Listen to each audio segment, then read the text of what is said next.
Kovo 18 dieną Kelmės Jono Graičiūno gimnazijos aktų salėje įvyko Kelmės krašto jaunimo apdovanojimai 2015.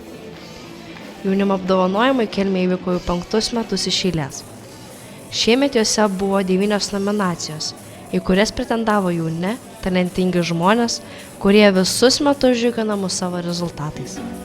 Apdovanojimuose dalyvavo ne tik jaunimas, nominantų artimieji, bet ir Seimo narė Alma Mankauskaitė. Sakė klasikas, kol jaunas su broliais, sėk pasėlių grūdą ir dirvos nepleiski. Tai aš noriu jums visiems palinkėti, kad jūs tą grūdą sėtumėt ir kad mūsų visuomeniai būtų pusiausvyra tarp jaunų ir tarp patyrusių žmonių. Kelmės rajono savivaldybės meras Vaclovas Andrulis. Labai smagu dalyvauti vėl jūsų gražioje šventėje, kuri jau vyksta 5 metus.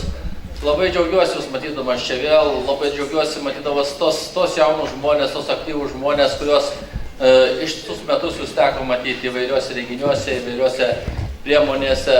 Iš tikrųjų džiaugiuosi, kad Kelmėje mes turime jaunimo, nors sako, kad jaunimas nieko nenori, bet jūs savo darbų, savo pavyzdžių tikrai parodote, kad jūs turite idėjų, turite minčių, turite gražių idėjų, o svarbiausia, jas sugebite realizuoti. Jeigu jūsų šitie apdovanojimai būna pavyzdys tiem žmonėm, kurie yra abejingi, jūs savo darbų, savo entuziazmų, savo šypseną tikrai užkrečiate kitus ir darote labai gražius darbus.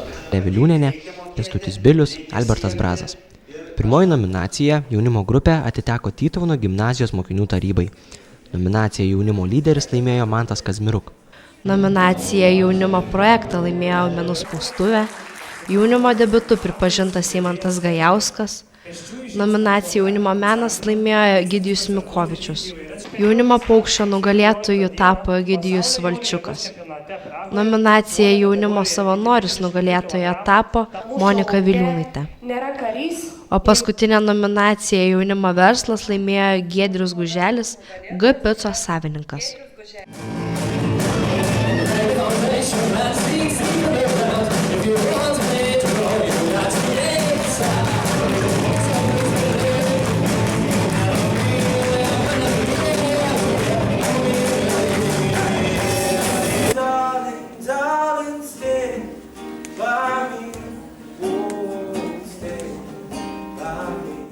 Po kiekvienos nominacijos įteikimo mus džiugino gyvai dainuojantis Armandas Ruktenis, muzikos grupė Obertonas ir Tytuvėnų kultūros centro jaunimo tautinių šokių kolektyvas.